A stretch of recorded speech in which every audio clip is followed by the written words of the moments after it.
1, 2, 3, cukup. Terima kasih. Disampaikan oleh PLT Kepala Dinas Perdagangan Sumsel, Deva Oktavianus, bahwa pihaknya dengan berkoordinasi Bulog Sumsel akan menggelar pasar murah secara rutin 1 bulan sekali sampai pelaksanaan Natal dan Tahun Baru. Hal ini bertujuan guna membantu masyarakat memenuhi keterbutuhan sembako, khususnya beras.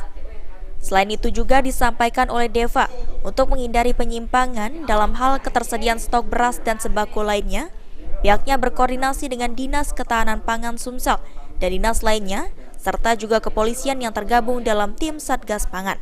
Bicarakan dengan Bulog, rencananya di kantor ini kita melihat kondisinya, dia memungkinkan akan terus paling tidak 1 bulan sekali rencana 1 bulan sekali.